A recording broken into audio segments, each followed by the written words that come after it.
And we are back with WSJ Lunch Break. There is a nightclub in Singapore where a cool $15,000 will buy you a table, and you can drop 26 grand for a cocktail with a diamond in it. And you heard me right. It is in Singapore, which, as you'll learn in the premiere issue of WSJ Money magazine, is where the world's ultra rich are parking their billions. Here to explain how Singapore became the epicenter of wealth is WSJ Money editor Jonathan Dahl.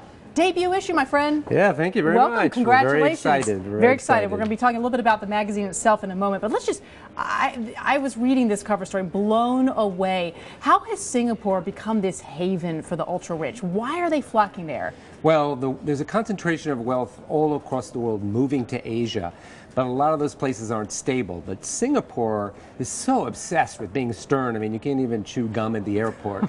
For the ultra-rich, they feel very safe and secure there. There's no paparazzi bothering them, a lot of safety. What about taxes? Is this a sort of good place to go tax-wise? Oh, it's definitely a good low tax haven, but it's not like people are going there because it's Switzerland or whatever. It's more that it's just very safe. There are good privacy laws. And now there's like all these great fun things for them to do there. Let's you and I do a little name dropping here. Drop some of the names, the big names of people who you might see out and about there. Former founder of Facebook lives there. There's just a lot of Eduardo Saverin. Yeah, yep. Yes. There's just more millionaires per capita in that city than anywhere in the world. And they've got great nightclubs to go to now. This is a place the size of San Francisco and has 450 Ferraris. They're having a grand time. Of course, that does definitely cause some problems. One of those is yours, isn't it? Yes, I think so. I hope so. That's what happens when you're the WSJ Money editor. All right, let's talk a little bit. Let's talk about the bling there. I mean, you mentioned the Ferraris. What else can you see? I mean, is it affecting the retail culture in terms of the stores and the types of clothing you're seeing people wear on the streets there? Louis Vuitton has set up its headquarters there. There's just a lot of opportunity to buy wealthy stuff. The yachts are booming, and the yacht clubs are booming there. So it's become just a great place for them. But that is causing problems because the gap between the have and have-nots is growing there, and it is starting to bother the officials in Singapore who are trying to do something about this. Let's talk a little bit more about that, because obviously when anything becomes too good and too hot and too many people go there, then the thing that made it so special in the first place, right, gets chipped away at a little bit. How have they seen that play out? Have there been any incidents there that, you know, the officials are watching and saying, we don't want to have more of this going forward? Well, there is a real estate boom going on that they feel is almost certain to be a bust. Prices are so high there.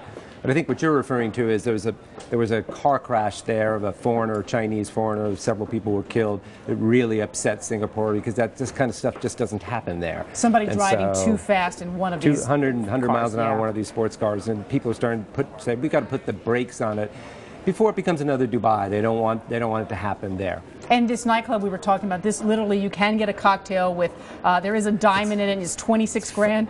Yeah, it's gold flaked and has a diamond inside it. It doesn't make sense to swallow it if you have any sense. You hope not. But well, it's an example of what, you know, if you've got a lot of money, there's a lot you can do. And we're seeing more of this. And this is one of the key stories in WSJ Money magazine, which debuts now. Tell us a little bit more about what we can expect out of it. Well, the idea is that we think that wealth management is a topic that needs more coverage, and whether you have a lot of wealth or not much wealth, knowing what high-end folks are doing with it, you can learn a lot from. That's kind of what we're focusing on. All right, Jonathan Dahl. This guy is one of the best editors in the world. You've got genius, intelligence, and graceful writing. It will all be in WSJ Money. Thanks for being here, Jonathan. Appreciate it.